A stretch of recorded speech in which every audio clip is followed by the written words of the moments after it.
Yes,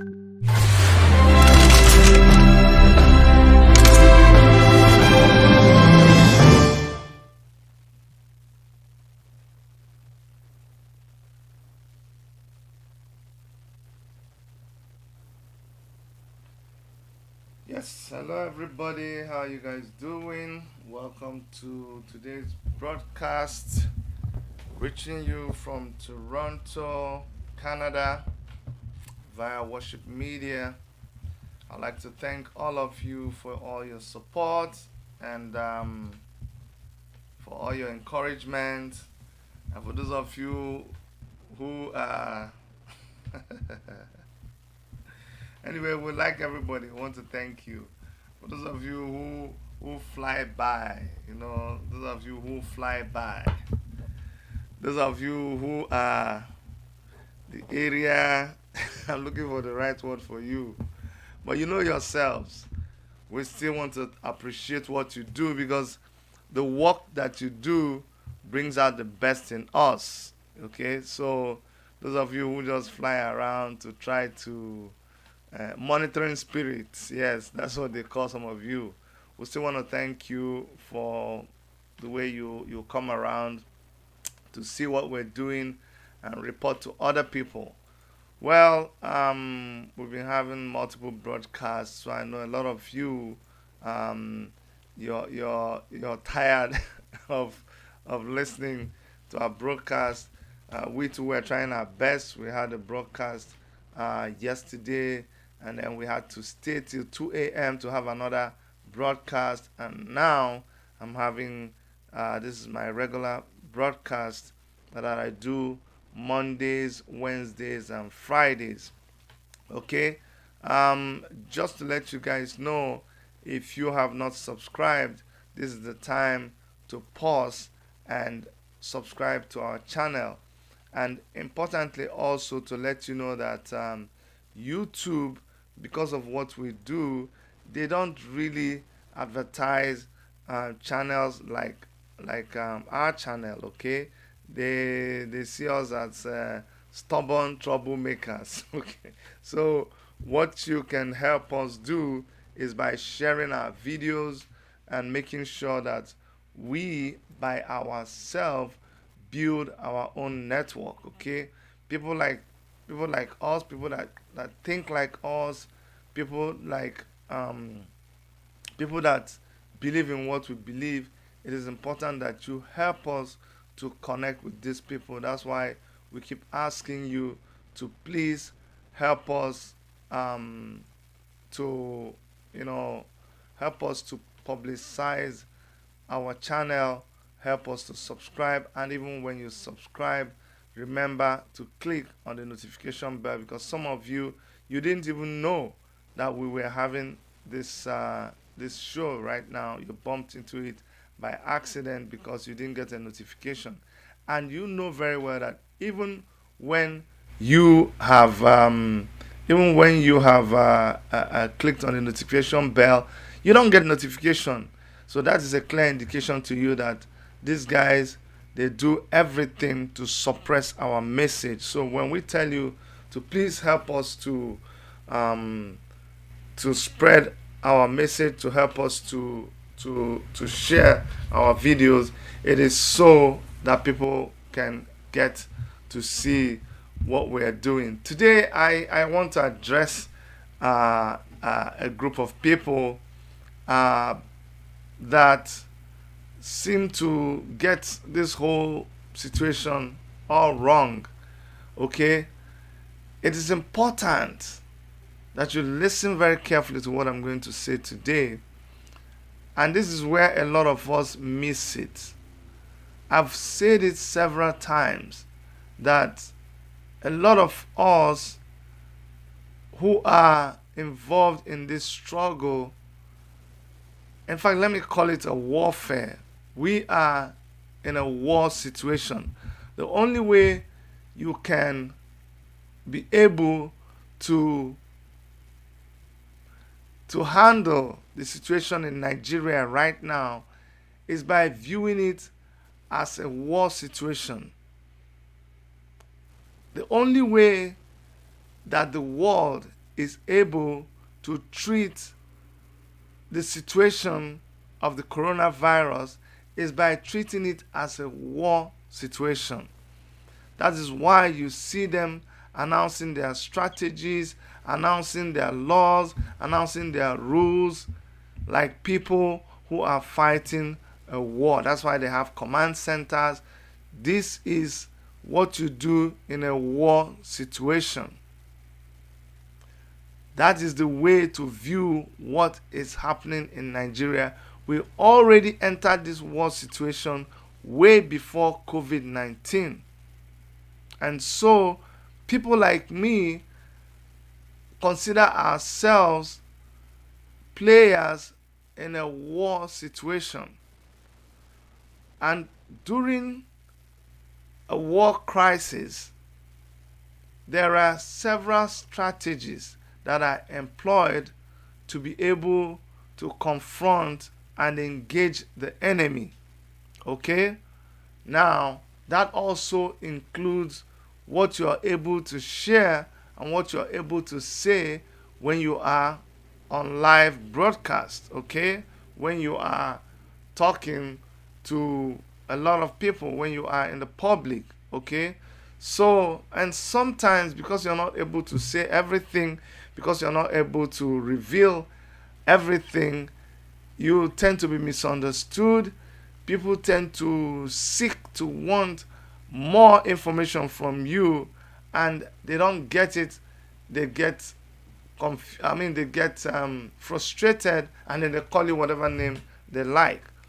But like I told someone yesterday, all you have to do is do your best. The only person, the number one person that you are accountable to in this life is the one that gave you life. That person is God Almighty Himself. He is the only person that you are accountable to. In Igbo language, we call him Chukwu Okike Abiama. Bine n'igwe ogodaya na-akpụ n'ala. That is the only person that you are accountable to. So when you have done your best, when you know that you have satisfied your conscience in your dealings with your fellow human beings, you go about with a very clear, clean heart, devoid of any stresses, devoid of any pressures. Now, today, why am I saying all this? I'm saying all this, and by the way, today is Friday. I'm going to give you a chance to call in and express yourself if you want to.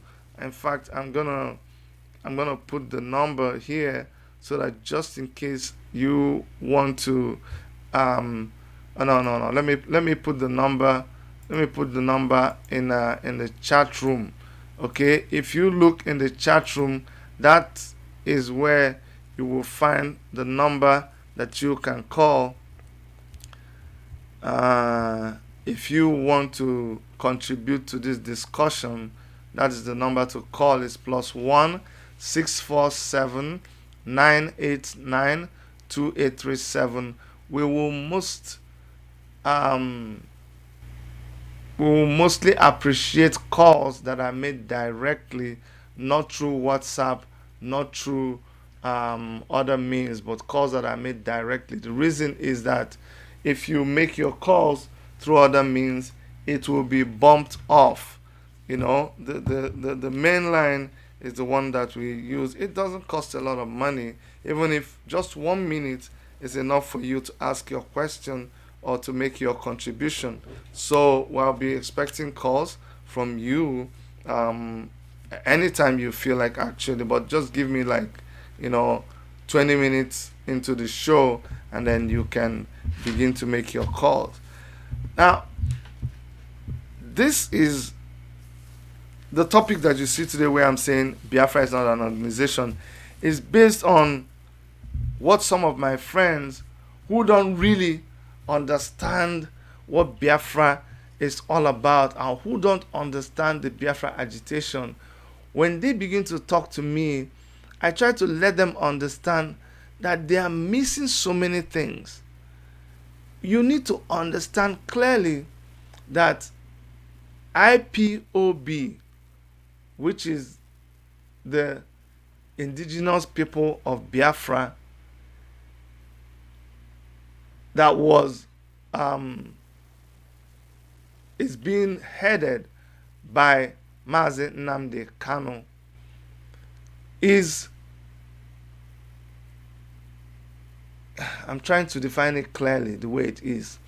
It is a purposed, I don't even want to call it a group, okay? It is an attempt, after so many years of marginalization, after so many years of victimization, after so many years of oppression, after a lot of people have already tried.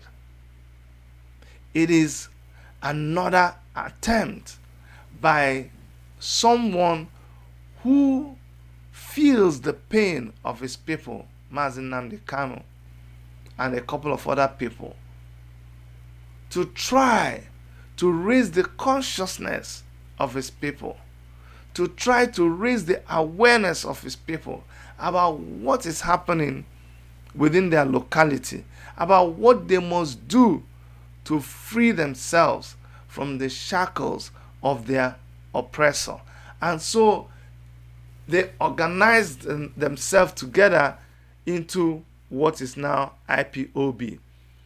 During Mazi Nnamdi Kanu's broadcast 2 days ago, somebody was asking him, no, more than 2 days ago, somebody was asking him about the structure of IPOB. That IPOB doesn't have a structure. And Mazi Nnamdi Kanu was able to show him the organogram. In fact, he asked someone to make the organogram of IPOB, and later on he published it on his site on Facebook. But he kind of described to the person the hierarchy of IPOB. Now, through IPOB, Nnamdi Kanu has been able to teach people, including people like myself. When I say including people like myself, I hope you understand what I mean, because a lot of people seem to classify people in IPOB as people who are, or people who listen to Nnamdi Kanu as a certain group of people. But just to let you know that people like me, whatever cadre or classification you want to put me, but just know that people like me also listen to Mazi Nnamdi Kanu. So he has used IPOB to be able to lecture people about the people of Biafra, to be able to lecture people about the origin of Biafrans. And he has been winning a lot of souls. He has been winning a lot of people. He has started a great conversation. He has also used IPOB to be able to engage the government of the day, to expose the government of the day, to report the government of the day. And a lot of what people know right now about the government of the day is because of the activities of Mazi Nnamdi Kanu through IPOB. Now, IPOB has branches all over the world. And if you are interested, and you should be, please, the caller should just give me from just 6 more minutes, and then you can begin to call. So if you are interested, you will ask, and you will find an IPOB family closest to where you are, and you will join, and you will begin to participate, and you would see what they are all about. Now you see, that is an organization that is registered, that has a hierarchy, that has bank account, that meets all kinds of international standards for people coming together as a family to pursue one common goal. Biafra, on the other hand, is not an organization. I am I am so infuriated. I am so pained. I am so mad when people ask me, why do you want to join this Biafra? I say, you cannot join Biafra. Oh God. It's like you asking me, why do you want to join Earth? Like, how can you join Earth? Do you, or how do you want to join a man? Chidi, why do you want to join this man group self? Chidi, why? Why do you want to join them? No, you can't join Biafra. I am Biafran. Do you understand? I am Biafran. I was arguing with somebody and I asked him, why? Why is it that it is difficult for the Nigerian state to understand when the people of Biafra say, leave us alone, we want to go? And he was giving me the argument that if Biafra leaves, if the people of Biafra go and start managing themselves, their resources, their economics, their culture, their tradition, that they will not survive. They will become small. They are landlocked. They are this, they are that. They don't love each other. I said, okay. After you have recognized all of these things, let us even assume that you are right. So why is it difficult for you that knows that these people will not survive? Why don't you let them go? Then it becomes difficult for him. So this same person says, okay, you know what you should do? What you should do is, if you want to go, you should leave Nigeria and go and find another place for yourself. And I'm like, really? So you actually think that Biafra is an organization that people now came and joined? Biafra is a race. Biafra existed before Nigeria. So, my friend, you know yourself, when you were saying it, you were trying to liken it to the Jewish nation. And you were telling me, and you were very, very sure, and you know, I treated you with a lot of respect. I'm the kind of person who can listen to anybody. I always want you to bring your own argument or your own line of thought.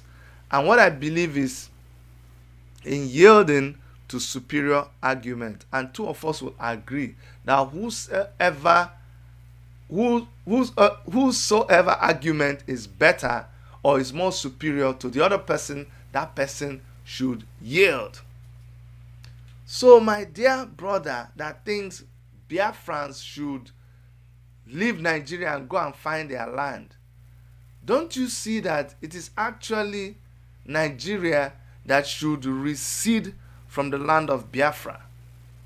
So we are not asking you to actually let us leave Nigeria. We are asking Nigeria to move back from Nigeria. We're asking Nigeria to take away its ugly hands from the people of Biafra. You know so well that it was the people of Biafra that started this Nigerian thing. They were the ones that said, okay, my brother, come, let us join hands together to fight this British people those days. And then later on, the rest of Nigeria, especially the northern part of Nigeria, did not agree. And they courted them, pacified them, rubbed their back and their ego. Okay, now when you're ready. And then later on, you were amalgamated. You were go and check the meaning of amalgamation. You were welded to us. Like wedded. Welded like wedding. So the Biafran people, when they now say we no do again. It is you that should actually go. So what the Biafran is saying like a bride is, I no do again. Even though you are actually literally raping our sisters and our women and hacking and killing our men, we are saying, get up from us. Your knee is on our neck. We can't breathe. Can you step back? Can you move away? Because we have tried. We have tried to make this thing work with you. But you continue to deal with us. You continue to marginalize us. You continue to treat us like we are nothing, like second-class citizens. So we are tired. But I want you to understand that people who are Biafrans are Biafrans. They did not wake up and go and register. You don't register to become Biafran. And honestly, that is the simple truth. IPOB, you know I respect IPOB so much. You know, amongst every other organization in Biafran land, that IPOB is the number one in terms of people who are propagating this gospel, in terms of people who are sowing their finances, in terms of people who have boots on the ground. IPOB is number one, and that is why I do everything I can wherever I find myself to support IPOB. And if you ask around, they will tell you.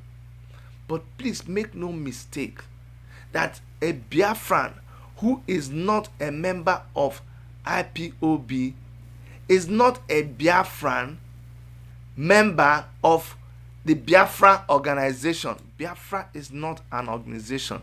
Biafra is a people. And whether you find them inside Nigeria, it is just the same way you find them inside Africa. It is just the same way they occupy that space in the whole world. These are a people who are already a people. There are also other people who are members of our organizations. They are Biafrans, and they are not Biafrans because of the organization they belong to. They are Biafrans who are members of that other organization. So please, for my dear friend who thinks, some of you actually think that Nnamdi Kanu started Biafra. You see, that's the most annoying thing. Some of you think that Mazi Nnamdi Kanu started Biafra.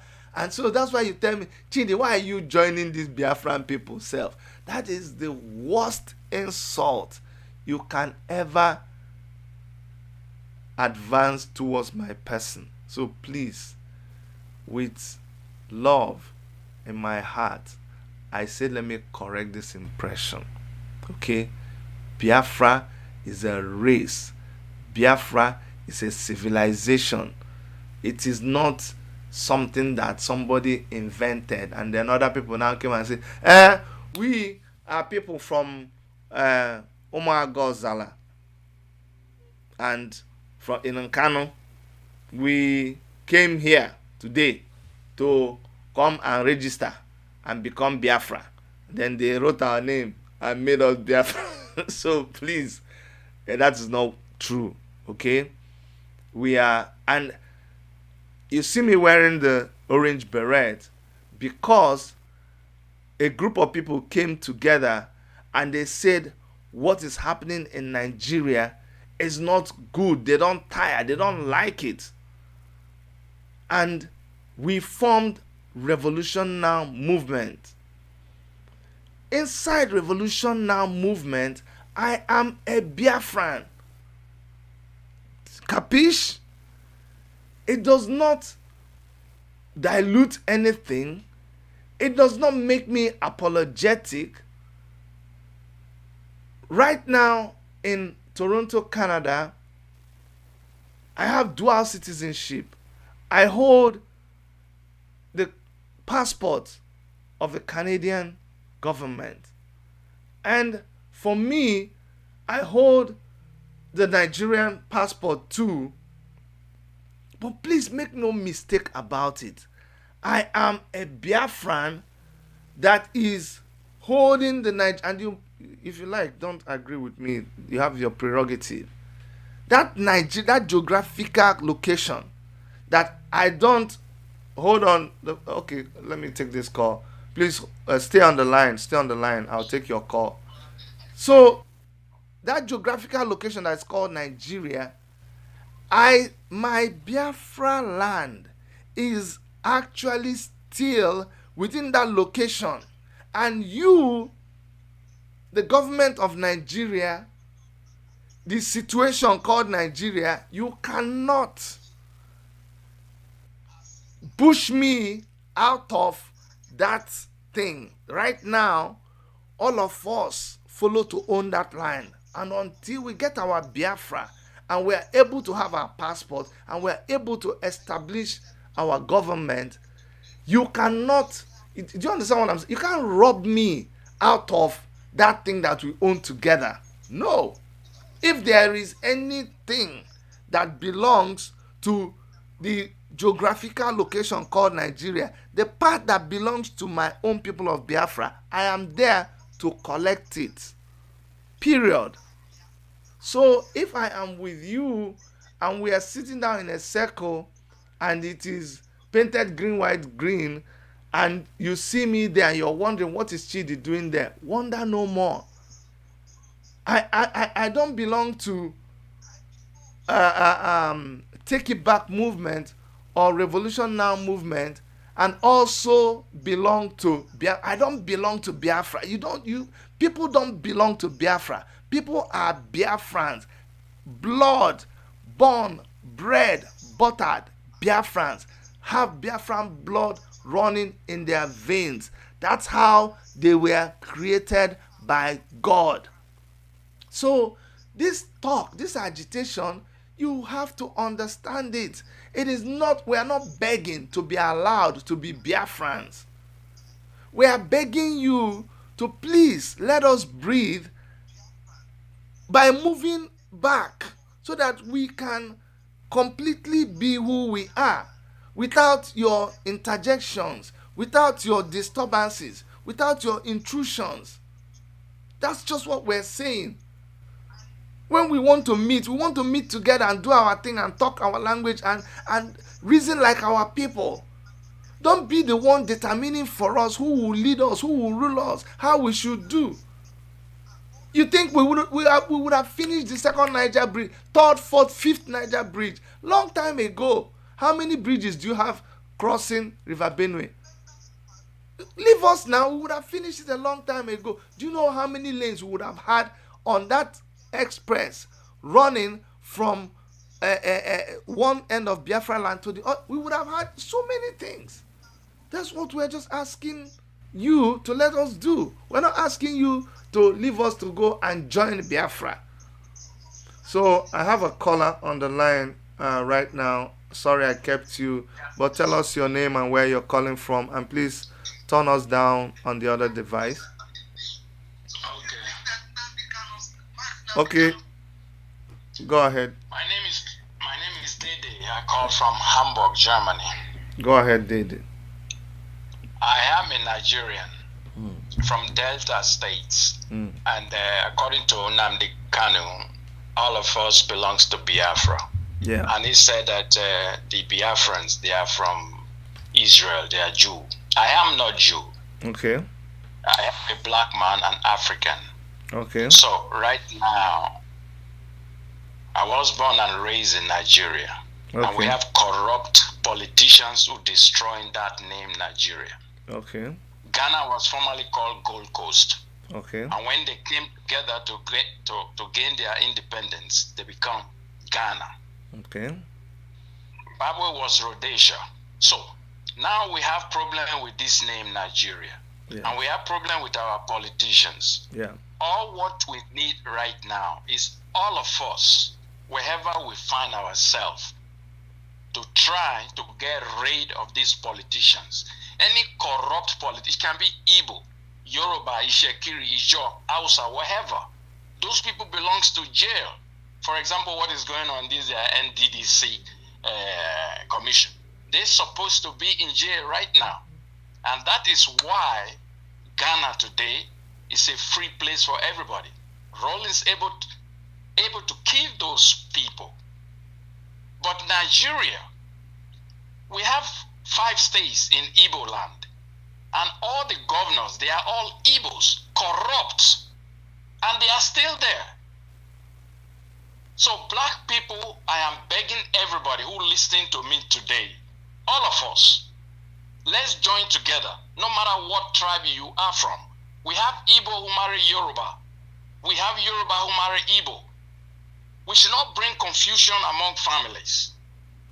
Our problems are the politicians. Let us join together. Let's die together and get rid of all of them. Thank you. No matter what it takes. Thank you. John Lewis just died last week. That man has been fighting for freedom of black people for the past 60 years. Angela Davis was condemned. And she's still there fighting for black people. So please, please, please. Germany was causing Second World War, killed Jew people, gas them. But today Germany and the Jewish people, they live together. What's happened in Biafra and Nigeria, it has gone. Obasanjo made mistakes. Yakubu Gowon made mistakes. Let's bring those people to justice and build our land. Please. Thank you very much. Thank you very much. Thank you very much. But Bye-bye. thank you very much. And please make sure you keep listening on your device. So you see what I'm saying? The last caller has said what he wants to say, and we cannot castigate him, okay? But even if you feel like castigating him, it is still your freedom of expression.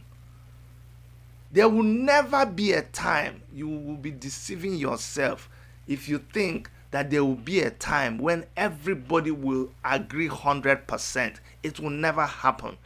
When we have the Biafran nation, inside the Biafran nation, do you know that some people will choose to be Muslims? There is nothing you can do about that.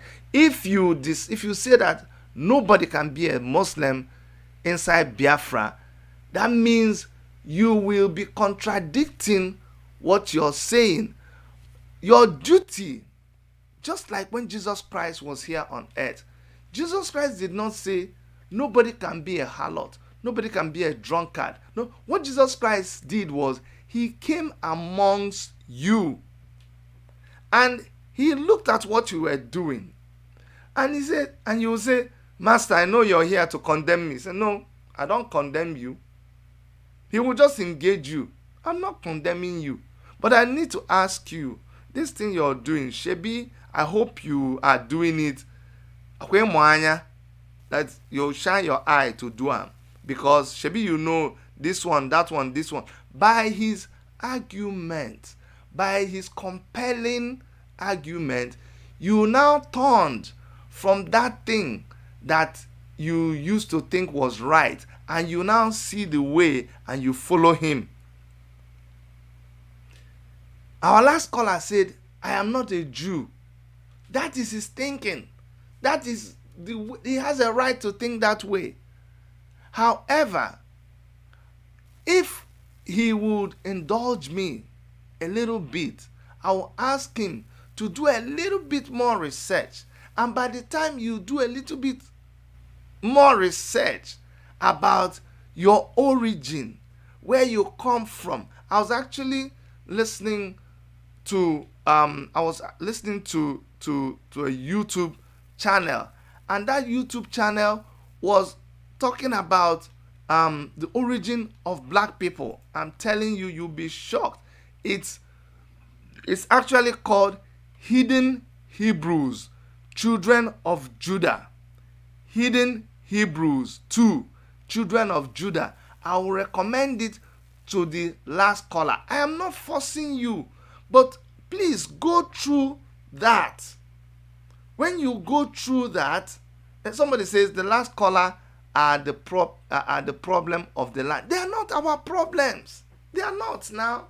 The fact that you already know, the fact that you are exposed, does not mean you should look at the person who is not as exposed as you and just completely condemn them and shut them down. We cannot do that.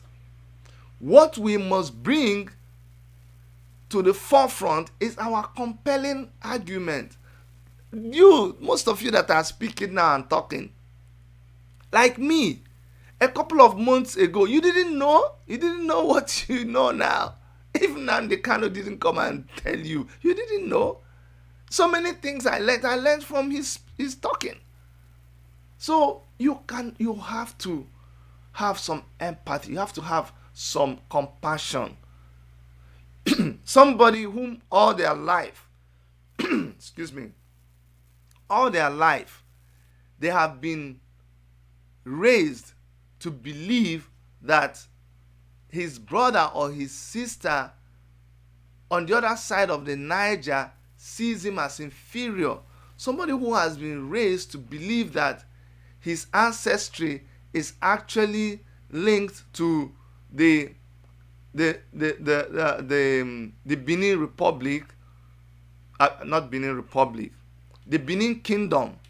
Somebody who has been raised and who has seen and heard his fellow brother or sister who speaks the same language like him. I'm talking about people across the Niger, people in Delta, Igbos in Delta, Biafrans in Delta, who have reason to see people that they thought they were the same people, call them inferior, call them fake Igbo, call them Eka Igbo, and all those kind of things.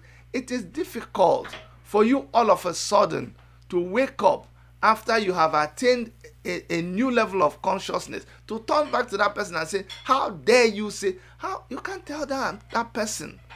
That person needs you to enter into a discourse. And when it is time to discuss, you must also learn to be compassionate, to be to be gracious in the way you deliver your message to the person, so that that message can be received. You are actually an evangelist. You are actually an apostle. When you're looking for religion, so when Nnamdi Kanu says this is our religion, I don't think you understand what it means. It means that you should be out there preaching. You should be out there winning souls, not attacking, not chasing people away. You cannot see human beings the way human beings are created. It's only animals that you flog them to submission. It's only animals that you tell them sit down. So that's why when you are treated like that, when you behave like that, they'll call you animal and they tell you that you're in the zoo. But what human beings like is you reason with human beings. You appeal to that sense of judgment that makes them a human being. That sense that makes them wait for a car to pass before they cross the road. That sense of judgment that makes them, when they pick a cup that contains water, they don't put it in their ear, they drink it. That same sense that makes them behave like I just behaved. Once you are able to break through to that, their intelligence, you will win them over, and they will carry the message again, and they begin to win other souls. So I thank the last caller for expressing himself, but I will ask him to just even play a lot of Nnamdi Kanu's tapes, or go and research. It is not from my mouth you will hear it, but by the time you do more research, you will understand the origin of your people, and then you will understand more what it means when you say you are Biafran. So I will just leave it there. Remember that we are also looking at happenings in Nigeria this week. There's been a lot of rigmarolling. There's been a lot of acting. and Nollywood happening with the panel on NDDC with other panels. You guys saw Ngige when Ngige came there, and see, I may not like these people, but you see that particular interaction between Ngige and that guy. That guy got what he deserves. This is all I have to say. Sometimes you use a bad thing to give example. What Ngige did there is, that is how you should live your life. That guy was, remember, let me put a disclaimer here. I don't like those people. I don't like all those politicians. I don't like them. Ngige is APC. I don't like APC with a lot of passion. I don't like them. But that guy left what he was supposed to talk about, and he started talking just trying to run the man down with frivolous things. Ngige didn't waste time. He gave it back to the man immediately, just back to him. That is how you should also, you see, everything in this life, you can use it for good or for bad. That situation of them doing their corrupt practices and stealing money, you can use that situation to teach people. So that is what I took out of that whole thing. The way Ngige finished the man and told him in the end, my friend, if you yab me, I yab you back. Who are you? Yes, who are you? Why should you just try to put the man down for waiting? Like, almost like because he's an Igbo man. And I know people say, Chidi, you're bringing tribalism. No, Ngige even said, I'm a Lagos boy. He grew up in Lagos. You can take it literally, or you can say, why is he an Igbo man saying he grew up in Lagos? But that's where he grew up now. It's just the simple truth. So you must learn to, analyze, take things. Don't kill yourself. Don't kill yourself sometimes. If somebody say Lagos, why did he mention Lagos? If somebody say Nigeria, why did you mention Nigeria?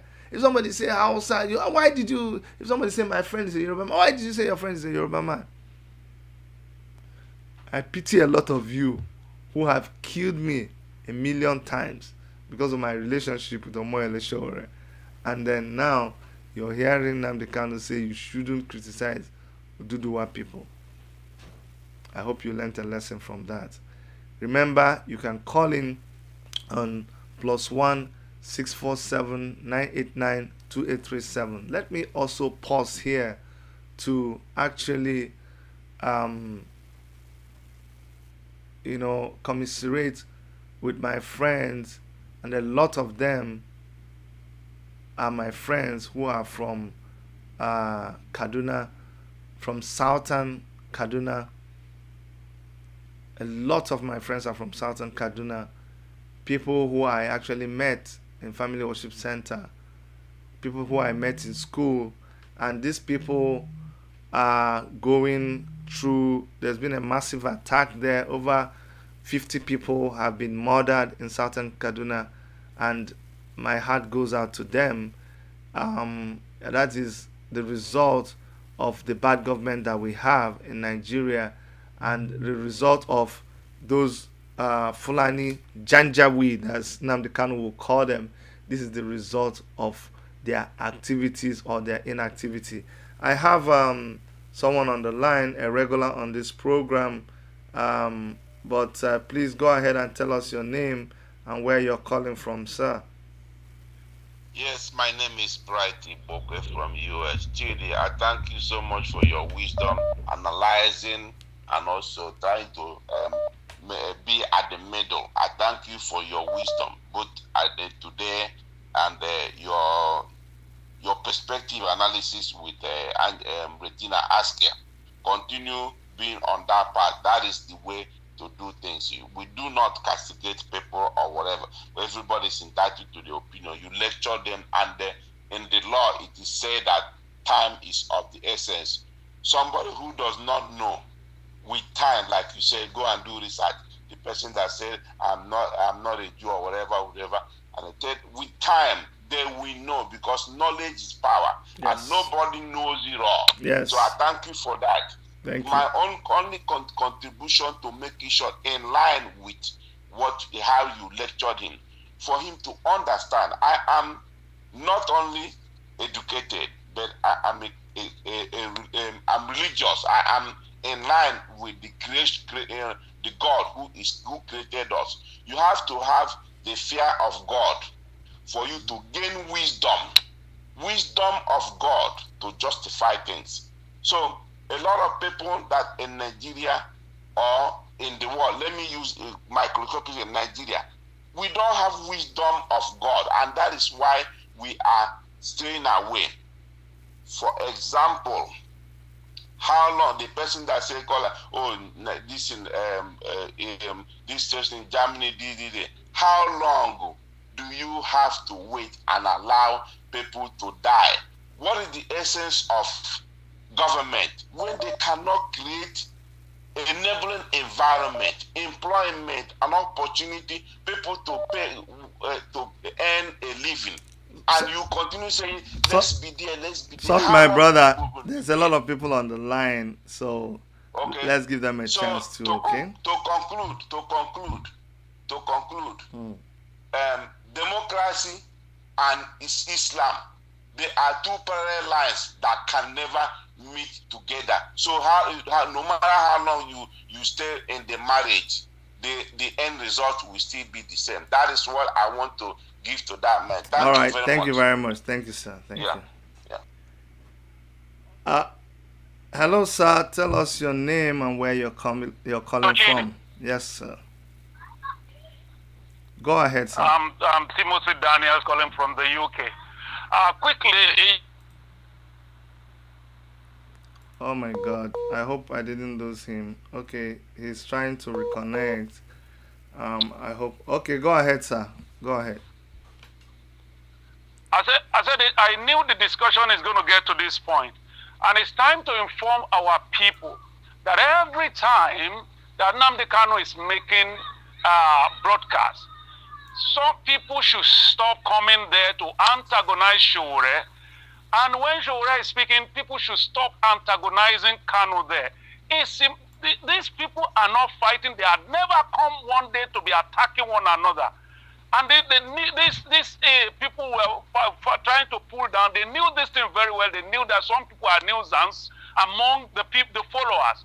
And it's time for them to focus all their energy on the people we are fighting. We are fighting a common enemy here. So it's very good for us everyone to know that this battle is focusing on only one particular direction. And these are the satanic orchestrated evil that have ruined us for so many years. That is where the focus of everybody should be, and not trying to attack and compare and contrast people. That's my own contribution, sir. Thank you so much, Timothy Daniels. Thank you very much. Guys, just to let you know, I told you that we need to pray for Southern Kaduna. The level of destruction there, this has been going on and on and on, and this is purely because of the Fulani agenda in that region. This is because of the Fulani agenda in that region. Do not say that it does not concern you, because your silence gives consent to what is happening there. Do not sometimes we get angry and sometimes we say, these people, they are not our people. We don't care what is going on there. No, the indigenes of the place, the owners of the land, they are not the Fulanis. They are not the people who, and also remember that it is not every Fulani person that is demonic, but the Fulani cabals, the people who their intentions are not good within that group of people, they are the ones that are orchestrating and engineering this evil.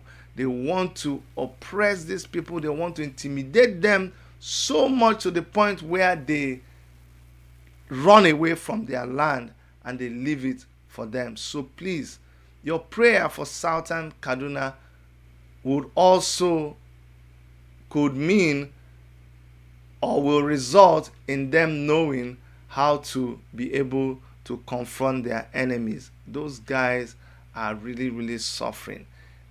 This led to women, a group of women protesting. Some of these pictures, we can't even show it here, but a group of women, they went and they were protesting. They were protesting without clothing. They went to protest without clothing in order to show their displeasure with the killings that are happening in their area. They went and protested at the palace of their leader so that whoever is there pretending to be the president of Nigeria can go and do something about them. But guess what happened? The irony of this whole thing is that these our mothers who very well. Our mothers are very, very private. How our mothers treat, how they view someone trying to, expose themselves. But these our mothers, they did not care. They still exposed themselves to be able to show how they feel about what is happening in their land. To be able to say, hey, our children have been killed. Our children have been murdered. They cannot trek all the way to Abuja. So they went to their traditional ruler to be able to, I will try to show part of the picture that I can show. Otherwise, YouTube will flag whatever I show. So this is part of the picture. If I pull it down, you will see that those women there are naked. Those ones that you're seeing their head now, if I go down a little bit, they are all naked. And they went to see their traditional ruler to complain about what is happening to them. These are the people who are the rightful owners of the land. The rightful owners of the land. But of course, because of the Fulani agenda, their land has been run over. Even these traditional rulers that you have right now, they all submit to the Fulani Caliphate. You'll be shocked. But let me show you a little bit of this picture too. These are these women with complaining at the palace of their traditional ruler, and there are so many other pictures that we cannot show you. But guess what? The interesting thing is that the person who is supposed to be responding to the killings that are going on right now in Nigeria, who is purportedly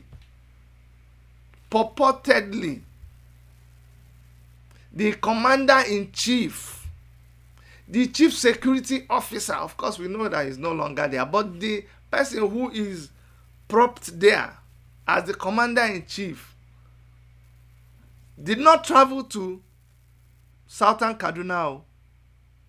He entered plane or whatever he entered, and he flew to Mali to go and do what? To go and restore peace in Mali.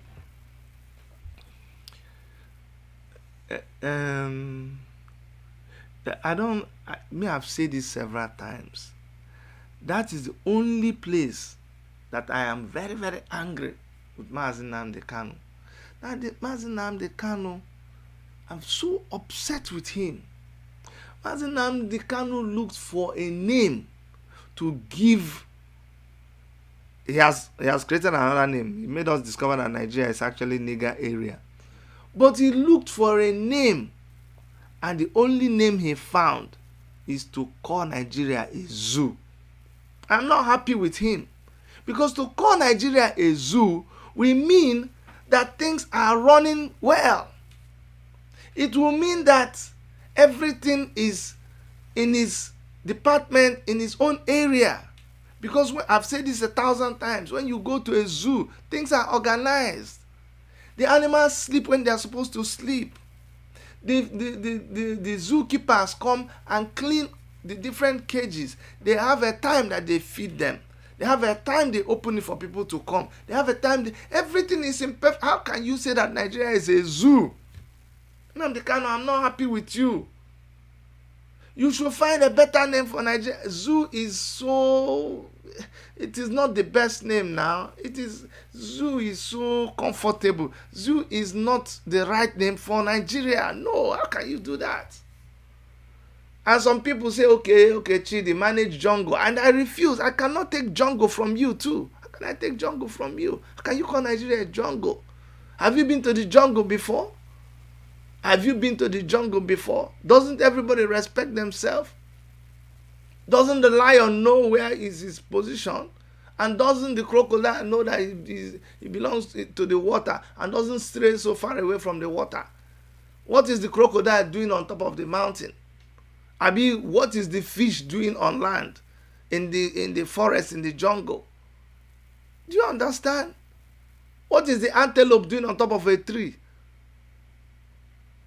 Don't you get it? So jungle is not even a good description of Nigeria.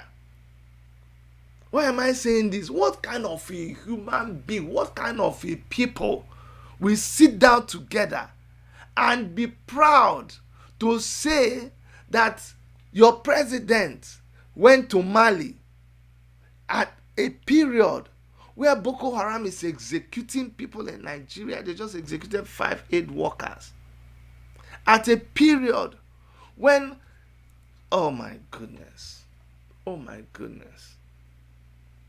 But I argued with my wife. I analyzed this thing with my wife, and I told my wife, Nnamdi Kanu has been saying that guy who is there in Aso Rock is actually from North Africa. Do you know whether the reason why... Come close. Maybe the guy went to Mali because it's been a long time that he went home. So maybe he went to see his people. Maybe Nnamdi Kanu should check very well. Maybe this thing he's saying Sudan is actually Mali. We could check out well. Because I can't find any more justification. There is no justification at all why the president of Nigeria should be going to Mali. I'm telling you, when people, that is the worst. That is the worst thing anybody can do. Whether the man is dead, whether he's breathing, whether he's hanging, whether he is an apparat, whether he is whatever he is, you shouldn't be going to. Before you go to Mali, say, at least pass through Kaduna now. I'll say something about Kaduna. Honestly, God will help us. God will help us. And then, just to let you guys know, the controversy that has been going on about Omoyele Sowore. They are just picking on freedom fighters. And as you can hear from the last caller, it is really a time. But I like what has happened to us as a people. Both the people of Biafra and in Biafra land, and also the people of Nigeria. And yes, you heard me very well. The people of Biafra and the people of Nigeria. When you say Biafra, there shouldn't be any apology. There is no explanation. Biafra. That's just what it is. The good thing that is happening now is that the level of consciousness of people have increased. If you look in our chat room now, by the way, I hail everybody in the chat room. Or how are they? They read sometimes, but you see, we are demonstrating a very high level of maturity, and I am so impressed. I want to really thank all of you for the way you conduct yourself. I am not unaware that amongst our readers, our subscribers, I know that some of you are actually spies. I know that the name you're using is not your name. I actually know that you're working for DSS. No, don't feel come on now, don't feel shy. You're just working. It's work you're doing. And they send you to work, you're here, you have to do your work well. You see, it's okay. Even you're a Biafra self and you're here, you're working for the Janjaweed government. We understand. It's your work you're doing. Listen very carefully, take notes so that when you go back, they will know that everything that we do it very well. So when you're doing your job, do it very well. If you're going to be blackmailer, blackmail well. If you're going to be saboteur, do it well. So we know you're here. But you see, before you used to attack and try to, you think that attacking will intimidate people not to listen. But I hope you can see that it doesn't work. So I like the fact that you have adjusted and now you can just stay and listen and allow other people to also listen. So big ups to you. We really want to thank you. And for the rest of us, I don't want to take you for granted at all. I want you to know that a lot of you don't even have jobs and you still buy credit, you still buy data, and you listen to us. I don't take it for granted. A lot of you are big boys, and when I say big boys, you are really big boys. You're only just being humble and you know yourself, but you still find time to come and listen to this small boy like me talk to you, and you send me comments. I don't take it for granted. Some of you, you have made it in life.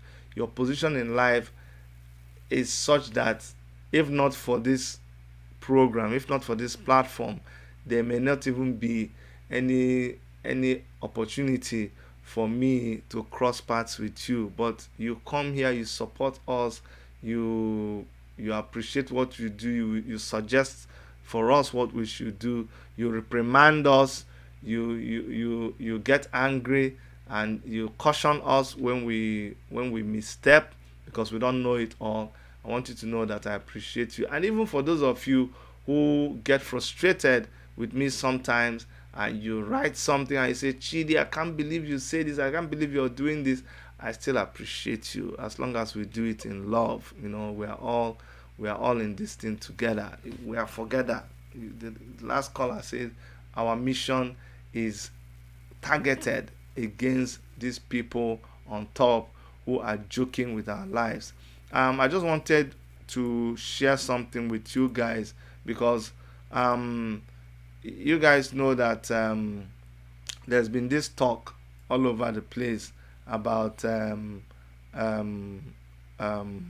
Sowore and Omoyele Sowore's lawyer when they were claiming that when they met with his lawyer that he accepted what deal that they brought forward. Well, I need you to know that it is not true. It is a blatant lie. And what has happened is that Femi Falana has gone ahead to put out he released a statement excuse me.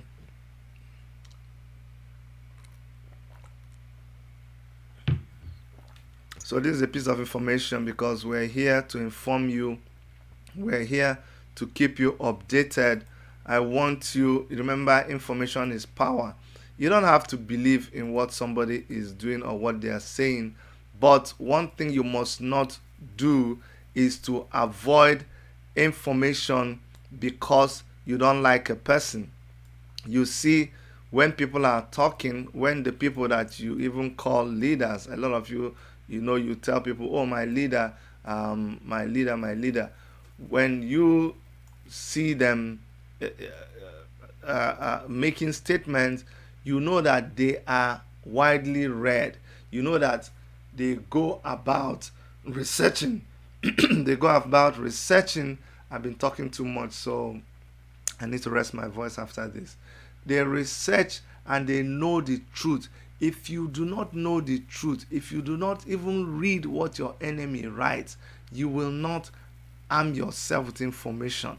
So it is because people who are intelligent, people who you see come out and they speak with authority, is because they arm themselves with information. That's why when they come, they are razor sharp when they come to speak to you, and when they analyze situations, they are 100% on point. So this information I'm going to share with you is for your own good. So this is what Femi Falana had to say about the secret meeting that was designed to compromise Omoyele Sowore in custody. So he said, I'm going to read it because some of you are watching in a small, like a phone screen, and you might not see what I put up there. So Femi Falana writes, on the collapse of secret meetings designed to compromise Omoyele Sowore in custody. In a deliberate attempt to distort the proceedings of the secret meetings held by representatives of media publishers and officials of the presidency with Mr. Omoyele Sowore in the dungeon of the State Security Service last year, Mr. Garba Shehu, this is Mr. Garba Shehu, who has been tweeting up and down, tweeting every day, trying to blackmail Omoyele Sowore. Mr. Garba Shehu has continued to give the highly erroneous impression that the deal struck with the captive was frustrated by his lawyer. You remember what he's saying, that they struck a deal with Sowore, that Sowore agreed, and it was his lawyer, whoever that is. That was a big insult to the person of Femi Falana. The meeting ended well, and contrary to the posturing by Sowore, this was what Mr. Shehu wrote. He said, the meeting ended well, and contrary to the posturing by Sowore, he said he was happy with a resolution proposed, but that his lawyer, whoever that was, needed to come on board. This was what the man said, that his lawyer, Showore's lawyer, whoever that was, needed to come on board. The fence mending process collapsed after the meeting of the trio. Okay, let me scroll up so that you can follow me to read. Now, Mr. Shehu ought to have published the terms of the resolution, which he claimed that Mr. Sowore had accepted, instead of blaming the collapse of the fence mending process on the intransigence of his lawyer, whoever that was. I confirm that I held a meeting. This is what Femi Falana is saying. I confirm that I held a meeting with the trial referred to by Mr. Shehu, even though he did not mention my name. Hence, I am compelled to react to a couple of issues raised in his incendiary account. You know, these lawyer people, they're not gonna make me bite my mouth. Okay. In his incendiary account, where did I even stop? I beg me kuna. Where is this thing now? More so that he did not attend the Lagos meeting. Now, for reason best known to Mr. Shehu, he refused to inform the Nigerian people that I rejected the gratuitous request to prevail on Mr. Sowore to apologize to President Muhammadu Buhari and write an undertaking to desist from further embarrassing the federal government. Apart from insisting that my client had committed no offense by exercising his freedom of expression over the perilous state of the nation, I expressed my personal agony over the request because I won the legal battle wherein the Court of Appeal had upheld the fundamental right of the Nigerian people to protest against the government without police permit. So he's trying to tell him that, look, my brother, my friend, I know what I am talking about. I am not a lawyer of today. No, if you are a newcomer to the case, not me. Okay, he continued. Mr. Shehu ought to have equally disclosed that I demanded for the unconditional release of my client from the unlawful incarceration of the State Security Service. In fact, when the late Asa Funtua said rather condescendingly, do you now see it, when Omoyele Sowore wrote about Asa Funtua, they said it's insulting him. When Nnamdi Kanu said, I predicted this guy was going to go down and he died, they said, oh, Nnamdi Kanu is not respecting the dead. Listen to Femi Falana now. Femi Falana said that when the late Alhaji Asa Funtua said rather condescendingly at the Lagos meeting that the regime in power could not be defeated, shouldn't this serve as a lesson to the ones who are still remaining? You know, I did a program. I did a broadcast where I was saying that who is the next person to go? Look at what Asa Funtua said when he was alive. He said that the regime in power could not be defeated. This is what he said, that the regime in power could not be defeated. With him, where is he? Shebi he was part of the regime. Now he has been defeated by God himself. Of course. Femi Falana said that when he said this, I was quick to remind him that the Nigerian people had defeated military dictators to pave way for the current civilian dispensation. In particular, I recall the case of Asa Funtua versus the president, wherein the plaintiff had challenged the obnoxious newspaper registration decree enacted by the Ibrahim Babangida junta in 1993. For goodness sake, is Mr. Shehu not aware of the fact that Mr. Sowore was charged with treasonable felony, money laundering, and insulting President Muhammadu Buhari for daring to call off the bluff of the federal government? Now, this is very interesting. The same Asa Funtua who planned the Operation Python dance to kill Nnamdi Kanu because they are God and Lord. The same Asa Funtua who told Sowore, listen, my friend, you are just a little inconsequential rat. Accept the deal and apologize to the president. And when Sowore said no, he said, you are a madman.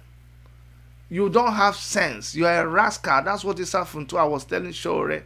And let me warn you, you can never defeat the government. But the same Asa Funtua, it is showing now, Femi Falana is reminding him that you, Asa Funtua, you actually had filed a case against the government for what do you say? There was a civil case that you, Asa Funtua, filed against the president. The president himself, you did it. That's what they always tell us. When I came out to run for governorship, when Sowore came to run for president, they said we are not qualified. We are too young. We should go back and allow these people. Every time they say that you are too young, you shouldn't do what they are doing. Meanwhile, when they got into government, they were 20-something years, they were 30-something years. Now they are 60-something, 70-something.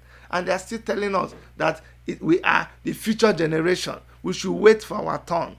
Mad people everywhere. The same person who challenged the government. That's why you must be careful. The people you listen to. You must be careful about when people tell you what you can do and what you cannot do. They are not your God. And that same thing they are telling you cannot do, they themselves have done it. Or if they had the same opportunity as you, they would do it. So listen to your God and do whatever God tells you to do. Now, it is interesting to note, let me scroll it up again so that some of you can follow very well. Okay, hold on. Let's be here. Okay, good. It is interesting to note I had teamed up with other patriots in 2006 to campaign for the restoration of the liberty of Mr. Garba Shehu. Why is it that people like to how do they say it? You bite the finger that fed you. The same ladder that you used to climb up, after you climb up, you push down the ladder. Why are human beings like this? Femi Falana said that in 2006, that he teamed up with some people and they campaigned for the restoration of the liberty of Mr. Garba Shehu, who was then the spokesman for Alhaji Atiku Abubakar. You see these people? He was for Atiku Abubakar, now he is for Buhari. When he was detained by the State Security Service and charged before the Federal High Court with the offense of obtaining, reproducing, and keeping classified material in contravention of the Official Secrets Act. Happily, the charge filed against Mr. Shehu by the forces of incipient fascism in the country was withdrawn, and it was struck out in his favor. In like manner, and this is Femi Falana saying this, he is saying it unequivocally, he's saying this with all confidence, that in like manner, the charge of treasonable felony, which is hanging menacingly on the head of Mr. Omoyele Sowore like a sword of Damocles, will also be struck out in his favor in the fullness of time. Femi Falana San. Look at that line. Let me read it again.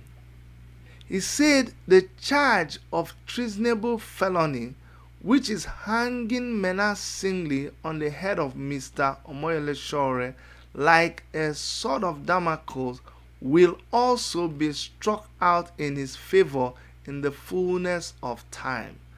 It is just a matter of time. In the fullness of time. In the fullness of time. I always tell my wife that all I need from my enemy, all I need from people, the naysayers, all I need from the people who don't believe in me, all I need from the people that say I will not make it in life, all I need from the people that say I am wasting my time, all I need from the people that say it will never come to pass is time. Time.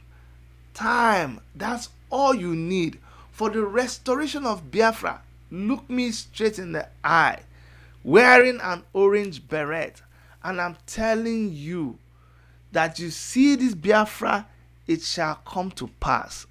Dole, I know it like I know that my name is Chidi. Do you know how many things I have looked you straight in the eye and I have told you right on this platform, and it has come to pass? I am convinced, I am very persuaded. How it will come to pass, I do not know. What form and shape, I do not know. But it is a cause that is 100% justified. I am telling you, the word that comes out of your mouth, the word that comes out of your mouth, they are powerful. And I know the power of the word. I know what I am saying. I know the word that I have spoken, and it will accomplish its mission. And in the fullness of time, we will stand here to say yes, of a true God spoke and it came to pass. I'm just going to leave it there for now. And on that note, I really want to wrap up for today and thank all of you for your continued support. And I want to ask you to please continue in this new wave of maturity that I see amongst all of us. Let us recognize that this struggle is a struggle for the emancipation of our people from every side. We don't want anybody to perish. People are just playing with our lives, and nobody who is going about their normal business. Anybody who just wants peace, they don't have any right to be treated the way that they are being treated by the wicked cabal and the janjaweeds, as I will always borrow from Nnamdi Kanu. They are not worthy to face what they are facing. So please let us continue. I really love all of you, and I want to commend you for the maturity that I see. Please continue to advise me, continue to chastise me, continue to teach us. We are all ears, and we are learning from you, from all of us at the Toronto studios of Worship Media, from Dr. Erica, from everyone who contributes to make this work. I truly love you, and please stay safe and take care of yourselves. Bye bye.